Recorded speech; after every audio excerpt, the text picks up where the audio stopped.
Si te detienes un momento y analizas además qué es lo que ha pasado con los sistemas de salud en todos los países del mundo, la verdad es que están rebasados. Ha habido una preocupación por cómo puedo yo adelantarme y cuidarme para que no tenga que acudir a un médico y a un hospital ya que estoy enfermo. ¿Qué tal? Me da mucho gusto hoy poder tener esta plática con el doctor Alexander Cruham.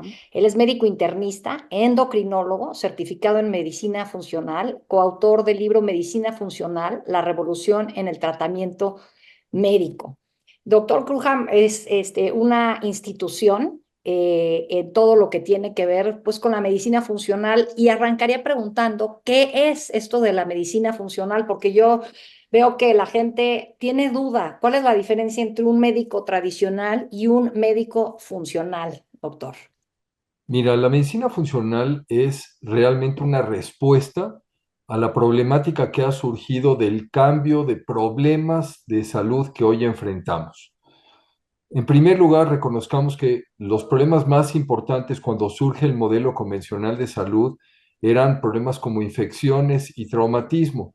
Y en ese sentido, la medicina convencional fue revolucionaria, fue realmente muy exitosa, incluso logró no nada más eliminar estos problemas de salud, sino prolongar la vida, aumentar la expectativa de vida y en gran medida mejorar la calidad de vida también. Lo que ha sucedido, sin embargo, es que en las últimas décadas ha cambiado el tipo de problemas que hoy enfrentamos y ahora lo que estamos realmente, con lo que estamos lidiando son enfermedades crónico-degenerativas. Enfermedades como cáncer, arteriosclerosis, enfermedades autoinmunes, diabetes, obesidad, artritis. Y para este tipo de problemas el modelo convencional no sirve. Entonces, en los últimos 35 años ha habido muchas propuestas de qué es lo que podríamos modificar, cómo podríamos cambiar para que este abordaje de este tipo de enfermedades fuera más efectivo. Si te detienes un momento y analizas además qué es lo que ha pasado con los sistemas de salud en todos los países del mundo, la verdad es que están rebasados. Y no Sí. importa cuánto dinero se invierta en estos sistemas de salud, el punto es que cada vez vemos que esta carga de estas enfermedades es mayor. Entonces, la medicina funcional surge como una respuesta que incorpora elementos de estos nuevos modelos que se han propuesto para hacer literalmente algo operativo, a través de lo cual podamos atender directamente a los pacientes y educar a los profesionales de la salud. Entonces, no es una nueva medicina, es simplemente ver la medicina bajo una óptica diferente que tiene algunas características. En primer lugar, se centra en el enfermo, en la persona propiamente y no en la enfermedad. En segundo lugar, reconoce que hay una individualidad genética, hay una individualidad bioquímica. En tercer lugar, se preocupa por crear una reserva orgánica, porque no nos interesa solamente resolver el problema inmediato, sino mejorar también lo que sería la expectativa de vida.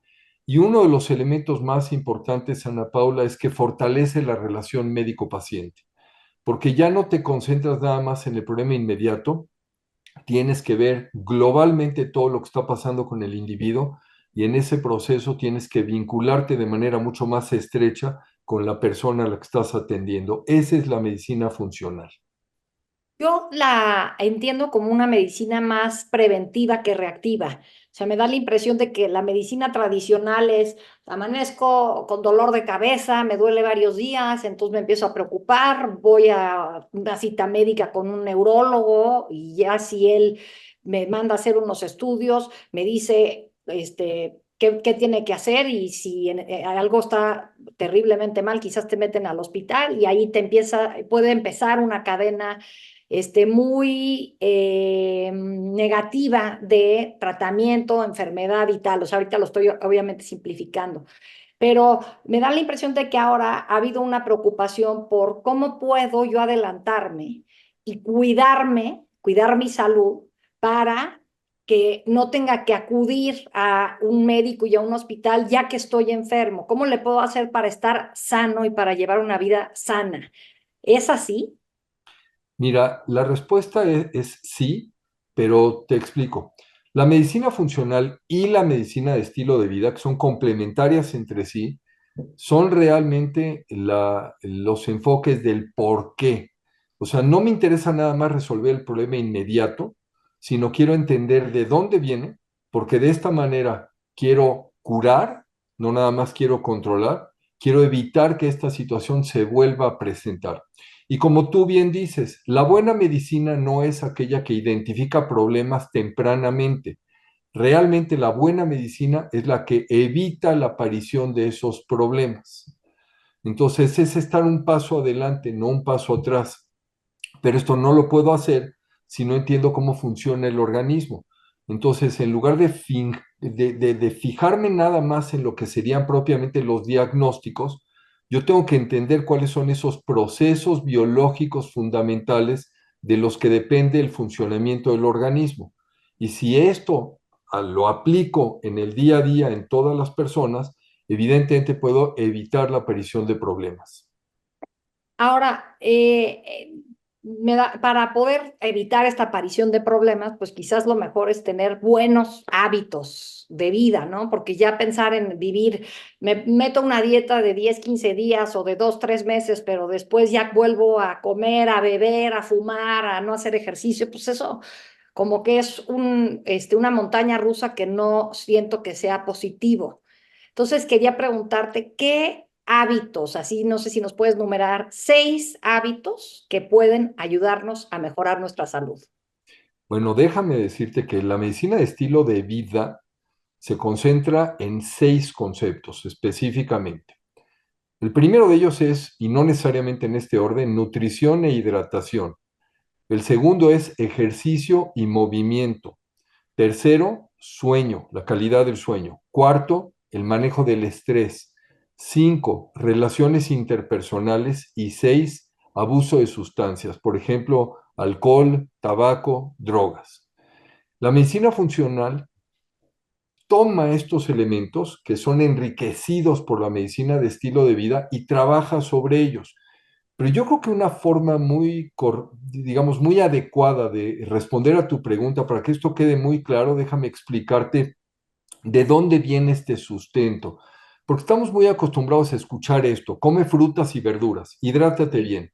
Pero ¿dónde está la ciencia detrás de todo esto?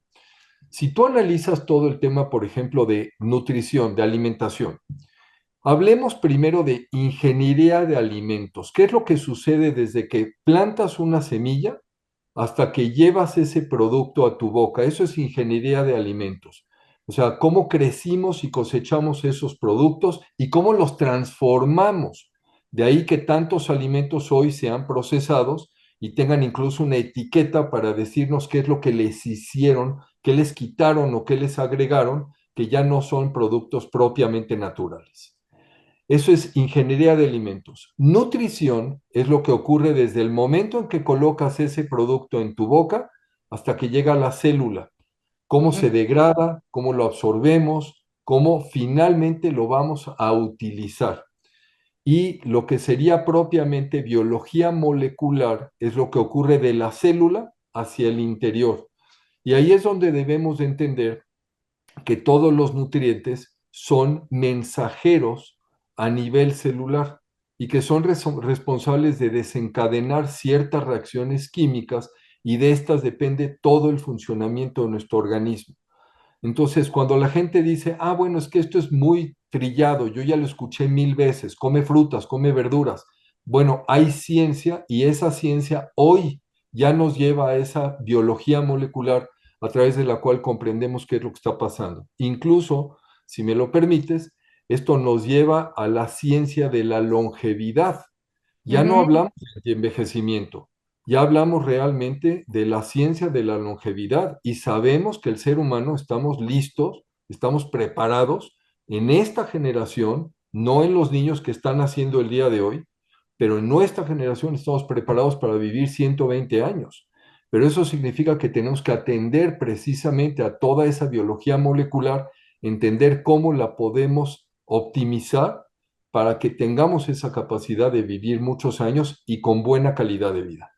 Eso es clave, porque a mí me dice 120 años, pero pásate los últimos 10 en cama, pues yo no quiero, la verdad. Yo prefiero vivir 90 muy bien vividos, tengas la capacidad de agacharte, de caminar, de valerte por ti mismo. Y creo que lo que hacemos ahorita puede definir si eso sucede o no. Digo, obviamente siempre hay imponderables como un accidente, ¿no? Pero si eso sucede o no al momento de el paso de los años.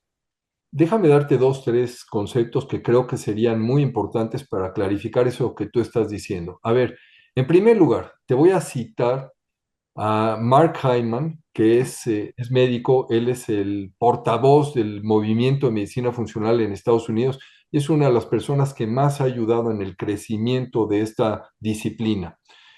Él lo que dice es que queremos vivir jóvenes, pero queremos morir jóvenes, perdón, pero lo más tarde posible. Exacto. Entonces, quiero morir en las mejores condiciones posibles, pero vamos, alejar esto tanto como sea posible, ¿de acuerdo? Y esto nos lleva a un par de conceptos que son muy intensos, de hecho, muy profundos. El primero de ellos es lo que se llama la década marginal. Y Ujú. eso significa, a ver, define cuándo vas a vivir tu última década. Tú dijiste ahorita, lo quiero vivir a los 90 90. años, es decir, que de los 90 a los 100. Entonces, para vivir en condiciones óptimas de los 90 a los 100 años, ¿qué tengo yo que hacer hoy para mantenerme en perfectas condiciones esos últimos 10 años? Y ahí es donde ya existe mucha ciencia. Te voy a dar un ejemplo. Por ejemplo, la capacidad de utilización de oxígeno en nuestro organismo o la fuerza muscular, la masa muscular. Sabemos, esto ya está perfectamente comprobado, cuánto vamos perdiendo en general como especie década por década. Entonces, si yo quiero mantener una capacidad de utilización de oxígeno de cierta cantidad, por ejemplo, le voy a decir cualquier número, 30 mililitros, ¿ok? Ujú, En mi última década, ¿cuánto tengo que tener a los 50? ¿Cuánto tengo que tener a los 60? ¿Cuánto tengo que tener a los 70 para a los 90 mantener eso? Y ujú. entonces empiezas a preparar tu organismo para esto. Es un poco como si yo te dijera, a ver, prepárate para un evento deportivo en un año y no te digo cuál es ese evento deportivo. Y en un año de repente te digo, ah, fíjate que va a ser un Ironman. Hombre, Y que hiciste me lo correcto. prepare para subir el Everest. Exacto, y nunca tuviste los elementos para saber qué es lo que tenías que hacer. Con esta década marginal le ponemos la ciencia al servicio de la longevidad. Ese es un primer concepto. Y el segundo concepto que es igualmente poderoso es vete a ti misma al espejo y ve, o sea, ve tu persona dentro de 30 años. ¿Qué te diría Ana Paula dentro de 30 años? ¿Qué te recriminaría hoy de lo que estás haciendo? ¿O por qué te felicitaría de lo que estás haciendo? O sea, nosotros mismos en 30 años y darnos cuenta qué es lo que ahora estoy haciendo o dejando de hacer que va a tener una repercusión en el estado de salud que yo voy a tener en 30 años. Pero siento que eso es fácil para gente que lee y se informa sobre los hábitos saludables. Pero creo que a veces no todo el mundo tiene al alcance o no conocemos hábitos que son malos. O sea, un ejemplo clásico es, hace poco tiempo decíamos a dormir a la tumba. Yo voy a trabajar y voy a hacer y la. Y de pronto sale pues, la ciencia del sueño, encabezada mucho por Matthew Walker, que lo tuvimos aquí hace poco en The Benefit Method, y te dicen, no, el sueño tienes que pensar que es como una actividad. Y así como piensas en que voy a comer, desayunar, cenar o lo que sea, si quieres hacer 3 comidas al día o 2 o 1, tengo que y hacer ejercicio. Otra actividad es dormir y cómo le hago para tener un sueño de calidad. Pero esta información es relativamente reciente. Mi pregunta es, ¿qué hábitos son positivos para tener una longevidad o para que estés joven los más años posibles? te regreso nuevamente a los 6 conceptos, pero yo Los creo seis que conceptos. ¿Y cuáles eso, entonces serían las antípodas? O sea, algunos hábitos que tú ves en tus pacientes que ellos ni saben que no son sanos, pero que sin querer o sin darse cuenta los aplican. mira, a ver, yo creo que tenemos que entender una cosa. Primero que nada, somos seres muy complejos. Sí. En segundo lugar, estamos influenciados por una enorme cantidad de situaciones y condiciones que determinan nuestras conductas. Pero uno de los puntos más importantes que nos está afectando es la narrativa. ¿Por qué hablo de la narrativa? Porque nos compramos ideas. Por ejemplo, llegamos a un determinado momento de vida y decimos, es que yo ya no me puedo sentir bien. A mi edad ya no es normal que yo pueda hacer tal o cual cosa. ¿De acuerdo? Nos Ujú. compramos ciertos conceptos y la realidad es que lo primerísimo que tendríamos que hacer es desafiar esos conceptos y darnos cuenta de que podemos mantener a nuestro organismo joven sin importar la edad. Yo creo que es un primer punto. El segundo es que hay muchísimas influencias externas que participan en todo esto. Ojalá solo fuera un tema de elecciones personales, pero no lo es. Es un tema de disponibilidad, de mercadotecnia, es un tema económico, es un tema político, pero tendrás que estar de acuerdo conmigo que uno de los principales retos que tenemos en este momento es poner a la salud en la agenda pública. En este país, en nuestro país, obviamente hablamos de seguridad, hablamos de política, hablamos de economía, pero muy poco se habla de salud. Y ya no quiero llevarlo nada más al terreno personal o al terreno familiar. Está perfectamente demostrado que la productividad de las naciones depende de su salud. Lo que hagamos por salud haría una diferencia radical. Y esto entonces ahora sí me regresa a la respuesta a tu pregunta. Tenemos que educar. Ese es Ujú. ahí donde tenemos que empezar. Y la gente piensa que estos son medidas costosísimas, que no están al alcance de todo mundo, y justo el concepto de estilo de vida es todo lo contrario. Es que con muy poca inversión podemos tener un impacto dramático en la forma en la que vamos a vivir y esto va a repercutir, repito, en todos los ámbitos, no solamente en el personal, en el familiar, en el social, en el nacional.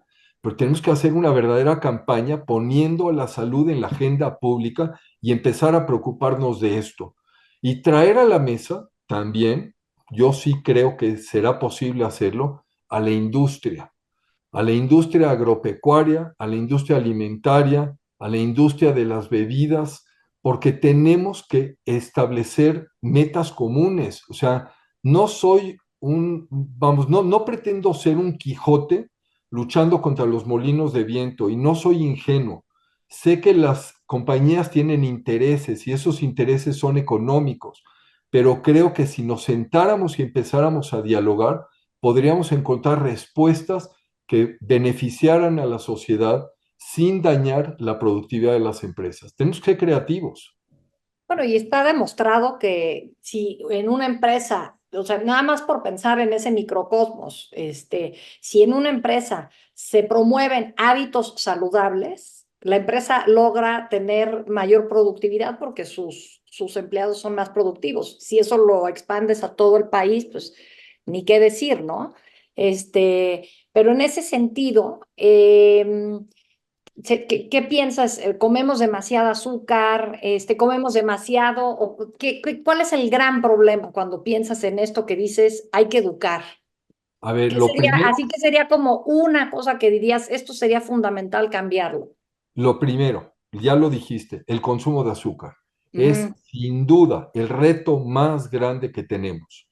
O sea, si vemos prehistóricamente, incluso vemos nuestros genes, analizamos la estructura química molecular que tenemos, no estamos diseñados ni para comer la cantidad de veces al día, ni para comer la cantidad de alimentos en total que consumimos, y mucho menos la cantidad de azúcar. Por el otro lado, hoy somos, pero por mucho más sedentarios de lo que históricamente fuimos.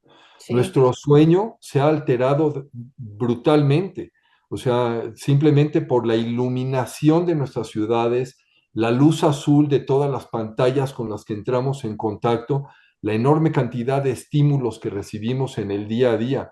Ya pareciera que no nos podemos desconectar, no nos podemos aislar. El estrés en el que vivimos, tenemos que aprender a gestionarlo. No seamos ilusos, no va a desaparecer el estrés, no podemos encerrarnos en una burbuja de cristal, pero sí podemos, digamos, implementar medidas que nos permitan gestionar de manera más adecuada el estrés. El abuso de sustancias, donde Ujú. sin duda tenemos que tener la capacidad de decir, a ver, el alcohol no es bueno, o sea, es nocivo para la salud. ¿En qué medida lo consumo? ¿Cuándo y por qué motivos? Cigarro, no hay absolutamente ninguna situación, ninguna, en términos de salud, que nos dijera que hay algún beneficio. Y drogas, bueno, estamos hablando exactamente lo mismo. Y finalmente, relaciones interpersonales. Construyamos en eso. Una de las cuestiones que hemos perdido, además, son valores y cohesión familiar. Y eso es una de las riquezas inherentes al ser humano y que son fundamentales para que todo funcione adecuadamente. Entonces, realmente no es difícil responder a tu pregunta. Es Ujú. mucho más fácil decir todo lo que estamos haciendo mal que lo que deberíamos de hacer. Ahora, ahorita que dices, doctor, este tema de comemos demasiado y no estamos hechos para comer 3 veces al día, se ha puesto de moda desde hace ya un rato esto del ayuno intermitente. Digo, a veces siento que son cosas que acaban siendo de nicho. Y lo he comprobado porque en otros ámbitos pregunto lo del ayuno intermitente y me dicen de qué estás hablando. Pero sí hay un nicho que ha volteado a ver el ayuno intermitente como una panacea para longevidad, para estar más sanos. ¿Por qué sí o por qué no el ayuno intermitente? Lo digo porque hace como 2 semanas salió un estudio que decía que a largo plazo se han dado cuenta que puede traer problemas cardiovasculares el ayuno intermitente, por un lado. Por otro, que no es para todo mundo. Las mujeres pueden tener un desbalance hormonal si abusan del ayuno intermitente. Entonces, por eso digo, ¿por qué sí, por qué no? Yo creo que la forma correcta de responder a tu pregunta es, número uno, entender que no hay nada que sea para todos, y mucho menos en medicina. La biología nos hace distintos a todos y tenemos que entender que el momento, las circunstancias de vida y las necesidades propias de cada caso pueden cambiar. Un ejemplo de esto que lo acabas de mencionar y fue muy atinado lo que dijiste, es en las mujeres. La mujer en su etapa reproductiva de la vida no debe de hacer un ayuno intermitente todo el mes como lo hace un hombre en quienes no existen, en quienes no tenemos estas fluctuaciones hormonales. Simplemente, si tú como mujer en tu etapa reproductiva partes tu periodo de ese mes en 4 etapas, te vas a dar cuenta que los requerimientos del organismo son distintos en cada una de estas 4 etapas. No es lo mismo la preparación que vas a tener para tu menstruación que la recuperación que tienes que tener una vez que ocurrió tu menstruación y cómo tu cuerpo se va en cierto modo preparando para un nuevo ciclo. Y esto determina que tengas que manejar, digamos, bloques en ese ciclo menstrual donde vas a manejar este ayuno de manera diferente. Déjame regresar por lo que decías en el tema de longevidad. Primero que nada, vamos a ubicarnos históricamente, prehistóricamente. No comíamos 3 veces al día, no teníamos el acceso a la cantidad de alimentos que hoy tenemos. De hecho, tenemos mucho más genes que nos permiten adaptarnos a situaciones de apenas supervivencia, o sea, un desabasto de alimento, más frío, más incomodidad. Así es como crecimos. El mundo moderno ha cambiado todo esto y ahora ya no sabemos estar incómodos. Cualquier pequeña incomodidad la queremos resolver de inmediato, pero eso no necesariamente es lo mejor porque nuestro organismo primero que nada, no funciona en sus mejores capacidades en esas circunstancias y por el otro lado no le permitimos adaptarse a la adversidad. Ahora, ¿cuándo y cómo surgen estos conceptos del ayuno intermitente? Hay mucha ciencia detrás de todo esto también. Y quien más ha trabajado con ello, o de los que más han trabajado con ello, te voy a hablar de dos personas. El doctor David Sinclair, que es profesor de genética en Harvard, y un fisiólogo que es Walter Longo, que él está en UCLA, en sur de California, y ellos han demostrado cuáles son esos mecanismos celulares que se activan durante el periodo de ayuno. Hablar en este momento de si el ayuno es bueno o es malo, con toda la información científica que existe, con toda franqueza, a mí me parece absurdo. Yo no creo que debemos de hablar de si es bueno o es malo. Creo que está ampliamente demostrado que es bueno, pero creo que las preguntas tendrían que ser diferentes. Bueno, ¿para qué? ¿Para quién? ¿En qué circunstancias? ¿Durante cuánto tiempo? Y te digo durante cuánto tiempo porque lo mismo se habla de algunos ayunos intermitentes de 12 horas que ayunos intermitentes de hasta 72 horas, que Ujú. obviamente no lo vas a hacer para todo mundo y lo vas a hacer en circunstancias muy cuidadas bajo una estricta vigilancia médica. Ahora, me regreso a David Sinclair, es uno de los digamos, grandes figuras a nivel internacional en el mundo de la genética. David Sinclair come una vez al día, ¿ok? Sí, sí, sí, leí su libro Lifespan. Exacto. Nada más come tantito para sus suplementos Un en la poco de mañana, yogur con un luego ya. poquito. Exacto. Ujú. Eso es todo y realmente hace una comida al día. Y además, esto no es información nada más empírica. O sea, leyendo a David Sinclair te habrás dado cuenta que hay formas de medir a edad biológica ya de una manera muy precisa. Hay lo que se llama un reloj epigenético que nos permite valorar la edad que tiene nuestro material genético y él te lo dice, él tiene una edad más o menos 20 años menor a su edad cronológica gracias a lo que hace. Pero bueno, no podemos decir que una golondrina hace verano, no puedes Sí, decir que un solo caso, pero esto se está estudiando de manera muy intensiva en animales de experimentación y se está llevando ya poco a poco a la clínica en experimentación en humanos. Por el otro lado, la información de Walter Longo, eso sí se ha aplicado en humanos, incluso en diferentes centros hospitalarios en el mundo y para diferentes padecimientos. Lo mismo para cáncer que para, por ejemplo, enfermedades neurodegenerativas. Y te puedo decir que en lo que sabemos a través de la información que ellos han recabado, por ujú, ejemplo, si tú haces un ayuno de ciertas características previo a tratamiento de quimioterapia en sí, pacientes con cáncer, por supuesto, sensibilizas a las células cancerosas para que tengan, digamos, sean más afectadas por la quimioterapia y proteges a las células benignas. Entonces, yo creo que estas polémicas de si debe de usarse el ayuno intermitente, creo que se tienen que centrar mucho más en el por qué sí, en quién, ¿cuándo? cuándo y cómo. Sí, yo he hecho el prolón de Walter Longo. Sí, cuesta trabajo, pero te sientes muy bien. Eh, pero bueno, creo que justo si además como mujer lo haces tomando en cuenta cómo están tus hormonas, en qué momento del mes, eso te ayuda bastante para que sea más llevadero, ¿no? Pero hay algo que me llama a mí mucho la atención. Tendemos a escuchar a doctores, a la medicina, hablar de que antes comíamos menos, antes nos movíamos más, todo esto, pero antes también vivíamos menos. Entonces, Claro. ¿por qué estamos queriendo adaptar costumbres de antes, cuando vivíamos menos, al momento actual? ¿Cuál es la lógica detrás de eso, doctor? Mira, primero que nada, el entorno era muchísimo más agresivo. Vivíamos en privaciones y por el otro lado, sin ningún tipo de protección contra agresores. O sea, la infección más pequeña era, podría ser mortal, Ujú. cosas que hoy ni siquiera prestamos atención.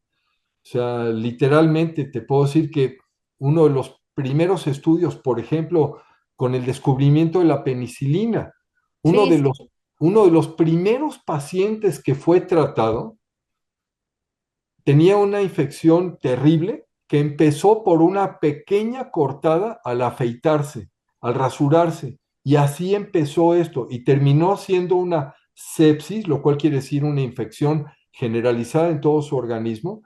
Se le trató con esa penicilina, pero no había una cantidad suficiente y pocos días después falleció. Entonces, hoy hay muchas cosas que, por supuesto, ya ni siquiera les prestamos atención porque ya no son realmente un factor determinante de vida. Hoy nos matan, por eso decía yo, otras cosas. Entonces, sí, claro que vivimos más, pero también es cierto que al haber vivido más, desarrollamos estas otras enfermedades de las que yo hablaba hace unos minutos, las enfermedades crónico-degenerativas, que antes seguramente simplemente no nos daba ni siquiera tiempo de desarrollarlas. Entonces, ha cambiado toda esta dinámica. Pagamos un precio por vivir más, pero el precio no solamente son estas enfermedades, es lo que tú mencionabas, es esa calidad de vida. Hombre, voy a vivir 30 años más, pero los últimos 15 los voy a vivir en una condición deplorable. No, gracias, no me Gracias. interesa. Sí. Oye, doctor Crujan, es muy interesante escucharte hablar, decirnos y darnos todo este panorama de lo que puede ser si nos ponemos las pilas con estos pilares de los que nos hiciste referencia, tener una mejor calidad de vida. Te agradezco muchísimo haber podido platicar con nosotros. No, te agradezco yo la oportunidad y ojalá tengamos más para poder comunicar conceptos y poder Sí. tener realmente una trascendencia en la sociedad general. Hay mucho que podemos hacer simplemente si somos conscientes de nuestros hábitos de vida. Gracias, doctor. Al contrario, gracias a ti.